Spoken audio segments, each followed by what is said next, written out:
आइए सुनते हैं मुंशी प्रेमचंद जी की लिखी हुई कहानी सुभागी। और लोगों के यहाँ चाहे जो होता हो, तुलसी महतो अपनी लड़की सुभागी को लड़के रामू से जो भर भी कम प्यार न करते थे। रामू जवान होकर भी काठ का उल्लू था। सुभागी 11 साल की बालिका होकर भी घर के काम में इतनी चतुर और खेती बाड़ी के काम में इतनी निपुण थी कि उसकी माँ लक्ष्मी दिल से डरती रहती थी कि कहीं लड़की पर देवताओं की आंख न पड़ जाए। अच्छे बालकों से भगवान को भी प्रेम है, कोई सुभागी का बखान न करे, इसलिए वह अनायासी उसे डांटती रहती थी। बखान से लड़के बिगड़ जाते हैं, यह भय तो ना था, भय था नजर का। वही सुभागी आज 11 साल की उम्र में विधवा हो गई। घर में कोहराम मचा था। लक्ष्मी पछाड़े खाती थी, तुलसी सर पीटते थे। उन्हें रोते देखकर सुभागी भी रोती थी। बार बार माँ से पूछती, क्यों रोती हो अम्मा, मैं तुम्हें छोड़कर कहीं ना जाऊंगी, तुम क्यों रोती हो।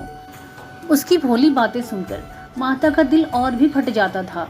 बहुत सोचती थी, ईश्वर तुम्हारी यही लीला है, जो खेल खेलते हो वह दूसरों को दुख देकर। ऐसा तो पागल करते हैं, आदमी पागलपन करे तो उसे पागल खाने भेजते हैं, मगर तुम जो पागलपन करते हो उसका कोई दंड नहीं। ऐसा खेल किस काम का जो कि दूसरे रोए और तुम हंसो। तुम्हें तो लोग दयालु कहते हैं, यही तुम्हारी दया है।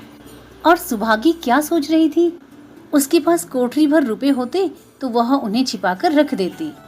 फिर एक दिन चुपके से बाजार चली जाती और अम्मा के लिए अच्छे अच्छे कपड़े लाती। दादा जब बाकी मांगने आते तो चट रुपए निकाल कर दे देती। अम्मा दादा कितनी खुश होते। जब सुभागी जवान हुई तो लोग तुलसी महतो पर दबाव डालने लगे कि लड़की का कहीं घर कर दो। जवान लड़की का यूं फिरना ठीक नहीं। जब हमारी बिरादरी में इसकी कोई निंदा नहीं है तो क्यों सोच विचार करते हो। तुलसी ने कहा, भाई मैं तो तैयार हूँ, लेकिन जब सुभागी भी माने वह किसी तरह राजी नहीं होती। हरिहर ने सुभागी को समझाकर कहा, बेटी हम तेरे भले को कहते हैं, माँ बाप अब बूढ़े हुए, उनका क्या भरोसा, तुम इस तरह कब तक बैठी रहोगी। सुभागी ने सिर झुकाकर कहा, चाचा मैं तुम्हारी बात को समझ रही हूँ, लेकिन मेरा मन घर करने को नहीं करता। मुझे आराम की चिंता नहीं, मैं सब कुछ झेलने को तैयार हूँ, और जो काम तुम कहो वह सिर आंखों के बल करूंगी, मगर घर बसाने को मुझसे ना कहो। जब मेरा चाल कुचाल देखना तो मेरा सर काट लेना। अगर मैं सच्चे बाप की बेटी होंगी तो अपनी बात की पक्की रहूंगी। फिर लज्जा रखने वाले तो भगवान है, मेरी क्या हस्ती कि मैं अभी कुछ कहूँ। उज्जट रामू बोला, तुम अगर सोचती हो कि भैया कमावेंगे और मैं बैठी मौज करूंगी तो इस भरोसे ना रहना, यहाँ किसी ने जन्म भर का ठेका नहीं लिया है। रामू की दुल्हन रामू से भी 2 अंगुल ऊंची थी। मटक कर बोली, हमने किसी का करज थोड़े खाया कि जन्म भर बैठे भरा करे। यहाँ तो खाने को भी महीन चाहिए, पहनने को भी महीन चाहिए, यह हमारे बूते की बात नहीं। सुभागी ने गर्व से भरे हुए स्वर में कहा, भाभी मैंने तुम्हारा आसरा कभी नहीं किया और भगवान ने चाहा तो करूंगी भी नहीं। तुम अपनी देखो, मेरी चिंता ना करो। रामू की दुल्हन को जब मालूम हो गया कि सुभागी घर न करेगी तो और भी उसके सिर हो गई। हमेशा एक न एक खुचड़ लगाई रहती, उसे रुलाने में जैसे उसे मजा आता था। वह बेचारी पहर रात से उठकर कूटने पीसने में लग जाती, चौका बर्तन करती, गोबर पातती, फिर खेत में काम करने चली जाती। दोपहर को आकर जल्दी जल्दी खाना पकाकर सबको खिलाती। रात को कभी माँ के सर में तेल डालती, कभी उसकी दह दबाती। तुलसी चिलम के भक्त थे, उन्हें बार बार चिलम पिलाती। जहाँ तक अपना बस चलता माँ बाप को कोई काम ना करने देती। हाँ, भाई को ना रोकती, सोचती यह तो जवान आदमी है, यह काम ना करेगा तो गृहस्थी कैसे चलेगी। मगर रामू को यह बुरा लगता। अम्मा और दादा को तिनका तक नहीं उठाने देती और मुझे पीसना चाहती है। यहाँ तक कि एक दिन वह जामे से बाहर हो गया। सुभागी से बोला, अगर उन लोगों का बड़ा मोह है तो क्यों नहीं अलग लेकर रहती हो, तब सेवा करो, तब मालूम हो कि सेवा कड़वी लगती है कि मीठी। दूसरों के बल पर वाहवाही लेना आसान है, बहादुर वह है जो अपने बल पर काम करे। सुभागी ने तो कुछ जवाब ना दिया, बात बढ़ जाने का भय था, मगर उसके माँ बाप बैठे सुन रहे थे। महतो से ना रहा गया, बोला, क्या है रामू, उस गरीबिन से क्यों लड़ते हो। रामू पास आकर बोला, तुम क्यों बीच में कूद पड़े, मैं तो उसको कहता था। तुलसी, जब तक मैं जिंदा हूँ तुम उसे कुछ नहीं कह सकते, मेरे पीछे चाहे जो करना। बेचारी का घर में रहना मुश्किल कर दिया। रामू, अगर आपको बेटी बहुत प्यारी है तो उसे गले बांध रखिए, मुझसे तो नहीं सहा जाता। तुलसी, अच्छी बात है, अगर तुम्हारी यही मर्जी है तो यही होगा। मैं कल गांव के आदमियों को बुलाकर बंटवारा कर दूंगा। तुम चाहे छूट जाओ, सुभागी नहीं छूट सकती। रात को तुलसी लेटे तो उन्हें पुरानी बात याद आई, जब रामू के जन्मोत्सव में उन्होंने रुपए कर्ज लेकर जलसा किया था और सुभागी पैदा हुई तो घर में रुपए रहते हुए भी उन्होंने एक कौड़ी खर्च ना किया। पुत्र को रत्न समझा था और पुत्री को पूर्व जन्म के पापों का दंड। वह रत्न कितना कठोर निकला और दंड कितना मंगलमय। दूसरे दिन महतो ने गांव के आदमियों को जमा करके कहा, पंचो, मेरा और रामू का अब एक में निभा नहीं होता। मैं चाहता हूँ कि तुम लोग इंसाफ से जो कुछ मुझे दे दो वह लेकर अलग हो जाऊं। रात दिन की किचकिच अच्छी नहीं। गांव के मुख्तार बाबू सज्जन सिंह बड़े सज्जन पुरुष थे। उन्होंने रामू को बुलाकर पूछा, क्यों जी, तुम अपने बाप से अलग रहना चाहते हो? तुम्हें शर्म नहीं आती कि औरत के कहने से माँ बाप को अलग किए देते हो? राम राम। रामू ने ढिठाई के साथ कहा, जब एक में गुजर ना हो तो अलग हो जाना ही अच्छा है। सज्जन सिंह, तुमको एक में क्या कष्ट होता है? रामू, एक बात हो तो बताऊं। सज्जन सिंह, कुछ तो बताओ। रामू, साहब, मेरा इनके साथ निभा ना होगा, बस, मैं और कुछ नहीं जानता। यह कहता हुआ रामू वहाँ से चलता बना। तुलसी, देख लिया आप लोगों ने इसका मिजाज। आप चाहें 4 हिस्सों में 3 हिस्से उसे दे दे, पर अब मैं इस दुष्ट के साथ ना रहूंगा। भगवान ने मेरी बेटी को दुख दे दिया, नहीं तो मुझे खेती बाड़ी लेकर क्या करना था। जहाँ रहता वहीं कमाता खाता। भगवान ऐसा बेटा 7वें बैरी को भी ना दे। लड़के से लड़की भली, जो कुलवंती होए। सहसा सुभागी आकर बोली, दादा, यह सब बांट बखरा मेरे ही कारण तो हो रहा है। मुझे क्यों नहीं अलग कर देते? मैं मेहनत मजूरी करके अपना पेट पाल लूंगी। अपने से जो कुछ बन पड़ेगा तुम्हारी सेवा करती रहूंगी, पर रहूंगी अलग। यूं घर का 12 बांट होते मुझसे नहीं देखा जाता। मैं अपने माथे यह कलंक नहीं लेना चाहती। तुलसी ने कहा, बेटी, हम तुझे ना छोड़ेंगे, चाहे संसार छूट जाए। रामू का मैं मुंह नहीं देखना चाहता, उसके साथ रहना तो दूर रहा। रामू की दुल्हन बोली, तुम किसी का मुंह नहीं देखना चाहते हो तो हम भी तुम्हारी पूजा करने को व्याकुल नहीं है। महतो दांत पीसते हुए उठे कि बहू को मारे, मगर लोगों ने पकड़ लिया। बंटवारा होते ही महतो और लक्ष्मी को मानो पेंशन मिल गई। पहले तो दोनों कुछ न कुछ काम कर लिया करते थे, पर अब उन्हें पूरा विश्राम था। पहले दोनों दूध घी को तरसते थे। सुभागी ने कुछ रुपए बचाकर एक भैंस ले ली। बूढ़े आदमियों की जान तो उनका भोजन है, अच्छा भोजन ना मिले तो वे किस आधार पर रहें। चौधरी ने बहुत विरोध किया। घर का काम क्या यूं ही कम है कि तू यह नया झंझट पाल रही है? सुभागी उन्हें बहलाने के लिए कहती, दादा, दूध के बिना मुझे खाना अच्छा नहीं लगता। लक्ष्मी ने हंसकर कहा, बेटी, तू झूठ कब से बोलने लगी? कभी दूध हाथ से तो छूती नहीं। खाने को कौन कहे, सारा दूध हम लोगों के पेट में ठूस देती है। गाँव में जहाँ देखो सबके मुंह में सुभागी की तारीफ। लड़की नहीं, देवी है। 2 मर्दों का काम भी करती है, उस पर माँ बाप की सेवा भी किए जाती है। सज्जन सिंह तो कहते यह उस जन्म की देवी है, मगर शायद महतो को यह सब भोगना बहुत दिन तक ना लिखा था। 7-8 दिन से महतो को जोर का ज्वर चढ़ा था। देह पर कपड़े का तार भी नहीं रहने देते। लक्ष्मी पास बैठी रो रही थी। सुभागी पानी लिए खड़ी है। अभी एक क्षण पहले महतो ने पानी मांगा था, पर जब तक वह पानी लावे उनका जी डूब गया और हाथ पांव ठंडे हो गए। सुभागी उनकी यह दशा देखते ही रामू के घर गई और बोली, भैया चलो, देखो आज दादा ना जाने कैसे हुए जाते हैं। 7 दिन से ज्वर नहीं उतरा। रामू ने चारपाई पर लेटे लेटे कहा, तो क्या मैं डॉक्टर हकीम हूँ जो देखने चलूं? जब तक अच्छे थे तब तक तो तुम उनके गले का हार बनी हुई थी, अब जब मरने लगे तो मुझे बुलाने आई हो। उसी वक्त उसकी दुल्हन अंदर से निकल आई और सुभागी से पूछा, दादा को क्या हुआ है दीदी? सुभागी से पहले रामू बोल उठा, क्या हुआ है, अभी कोई मरे थोड़े ही जाते हैं। सुभागी ने फिर उससे कुछ ना कहा, सीधे सज्जन सिंह के पास गई। उसके जाने के बाद रामू हंसकर स्त्री से बोला, त्रिया चरित्र इसी को कहते हैं। स्त्री, इसमें त्रिया चरित्र की कौन बात है, चले क्यों नहीं जाते?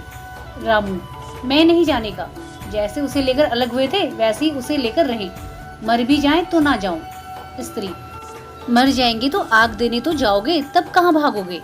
रामू, कभी नहीं, सब कुछ उनकी प्यारी सुभागी कर लेगी। स्त्री, तुम्हारे रहते वह क्यों करने लगी? रामू, जैसे मेरे रहते उसे लेकर अलग हुए। और कैसे? स्त्री: नहीं जी, यह अच्छी बात नहीं है, चलो देख आवे। कुछ भी हो, बाप ही तो हैं, फिर गांव में कौन सा मुंह दिखाओगे? रामू: चुप रहो, मुझे उपदेश मत दो।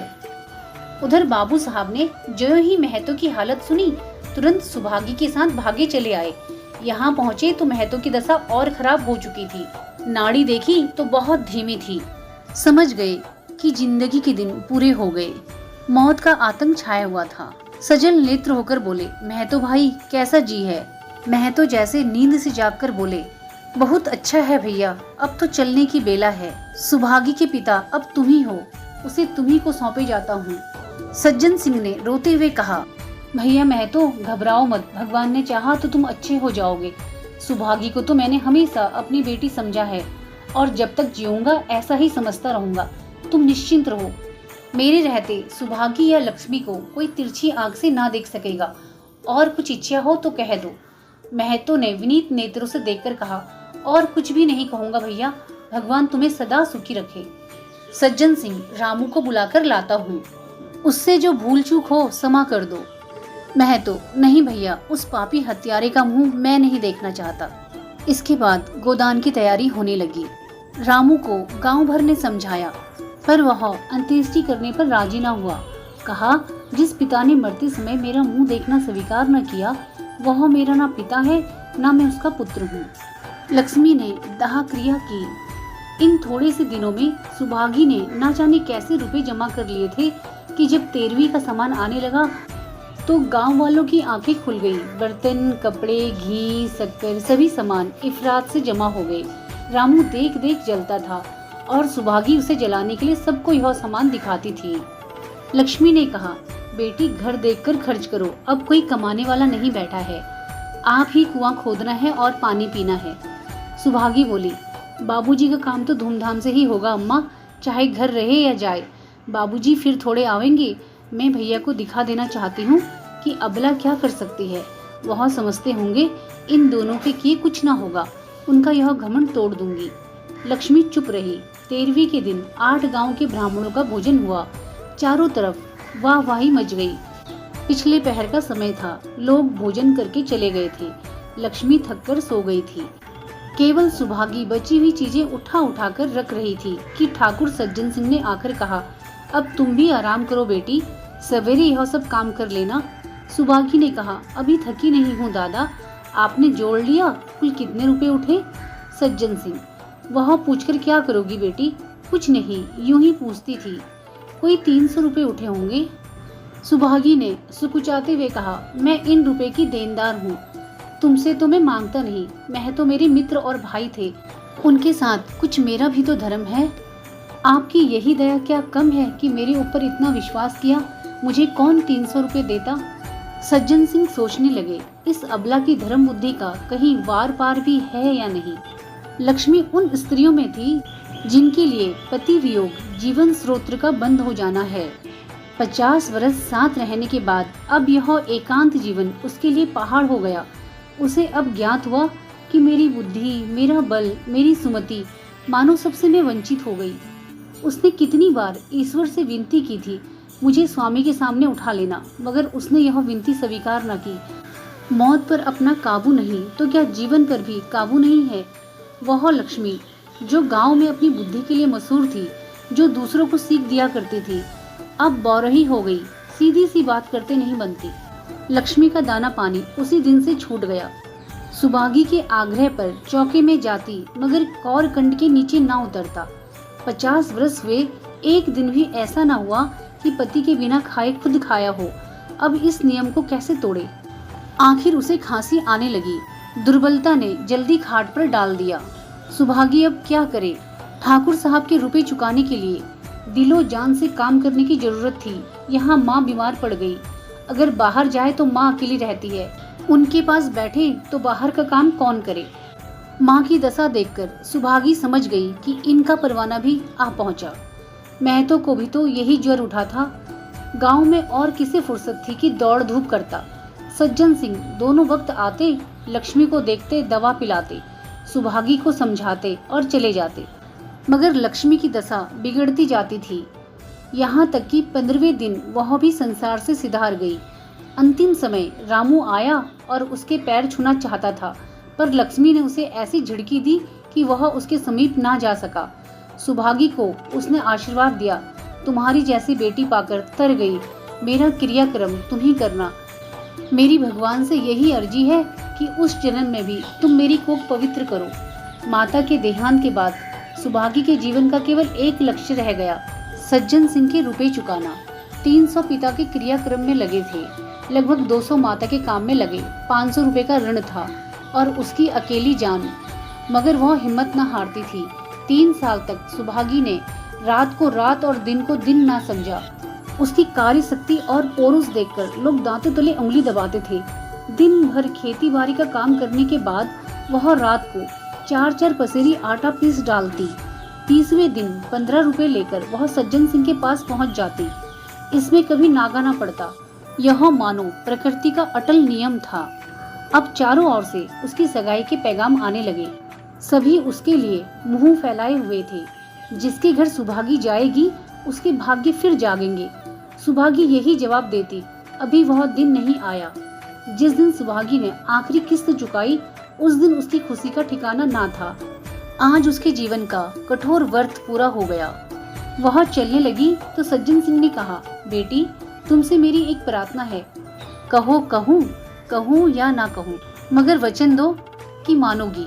सुभागी ने कृतज्ञ भाव से देखकर कहा, दादा आपकी बात ना मानूंगी तो किसकी बात मानूंगी, मेरा तो रोया रोया आपका गुलाम है।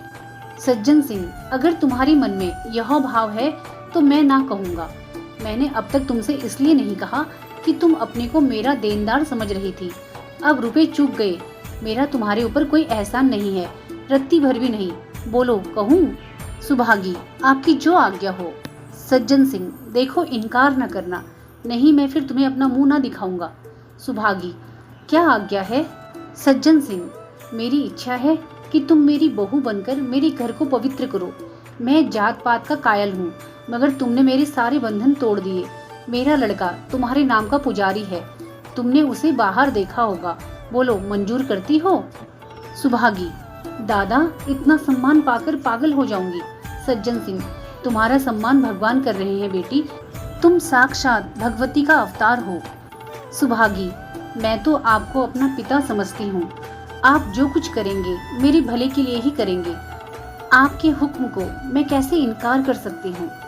सज्जन सिंह ने उसके माथे पर हाथ रखकर कहा, बेटी तुम्हारा सुहाग अमर हो, तुमने मेरी बात रख ली। मुझ सा भाग्यशाली संसार में और कौन होगा।